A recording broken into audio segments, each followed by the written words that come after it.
چې شپږ شیان دا د مسلمان دپاره لازمي دي. یو دا چې دی دونه علم پکار دی چې حاصل کی چې د آخرت په معاملاتو کې د ده رهنمایي کوي. دویم د ده یو داسې ملګری د ده دپاره ضروري دی چې پر نیکو اعمالو باندې وده ته ترغیب ورکوي او له ګناهو څخه راګرځي.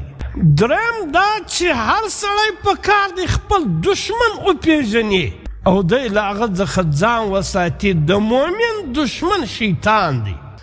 دریم دا چې دی په دا کائنات کې غور او فکر کوي. خشکي باران سي باران بیرته لمر راوخیږي، شپه یي ورځ سي ورځې بیرته شپه سي.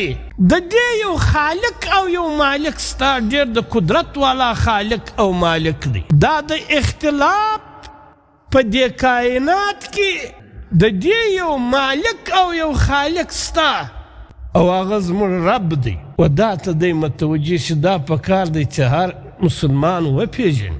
بل دا ته مؤمن دپاره دا لازمي ده چې دی د عدل او د انصاف زندگی تیروي، که په کور کې، که په کلي کې، که په محله کې. او که ته ظلم کوې، ناجایزه کوې، زیادتي کوې، دا له کوم چا سره چې ته ظلم او زیادتي او ناجایزه کوې، دا رب لري او د دې رب یو عدالت دی، دا به قایمیږي. هغه به ستا مدعي او ته بې مدعا علیه په هغه عدالت کې به درېږي.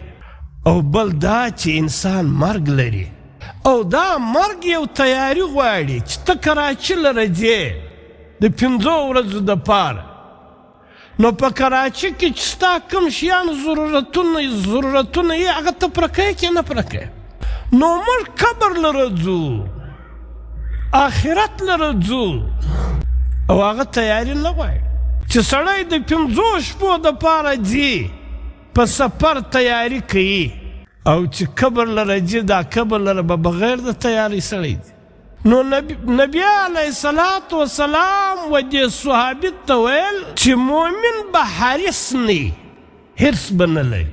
حرص و دې ته ویل کېږي چې د انسان تر ضرورت زیات شیان له ده سره موجود دي، لیکن بیا هم دی مطمئنه نه چې یو څه مې نور هم درلوده، یو څه مې نور شیان هم درلوده. نه حلال ګوري نه حرام، نه جایز ګوري نه ناجایزه. نبی علیه الصلاة والسلام د مؤمن دریم صفت دا بیانوي چې مؤمن به حریص نه، او دا حرص داسې بیماري ده. د انسان به تمام ضرورتونه پرهی، لیکن بیا به هم هلې ځلې کوي، مړېږي نه.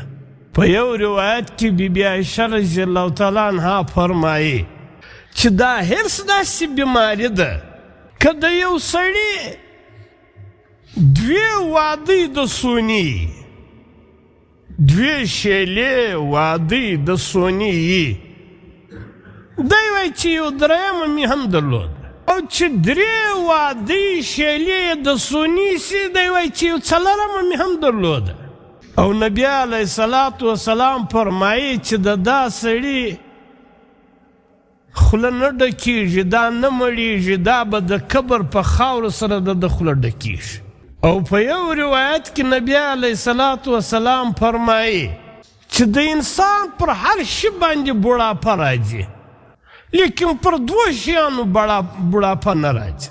یعنی پر دا سترګو بوډاپه راځي، د سترګو دید کمزوری سي. پر لاس او پر پښو یې بوډاپه راځي، پر دماغ یې بوډاپه راځي. لیکن نبی علیه الصلاة والسلام فرمایي چې پر 2 شیانو یې بوډاپه نه راځي. یو پر حرص یې نه کمزوری کېږي. بل دا اوږده امیدونه، د انسان به څو زندگی پاتې، څو عمر به پاتې، لیکن ده به په خپل زړه کې د 50 کالو منصوبه جوړه کړي. هلکه 50 کاله ستا زندگی پاته ده. نو نبی علیه الصلاة والسلام فرمایي چې د انسان پر هر شي باندې بوډاپه راځي، لیکن یو پر حرص بل پر امیدو باندې بوډاپه نه راځي.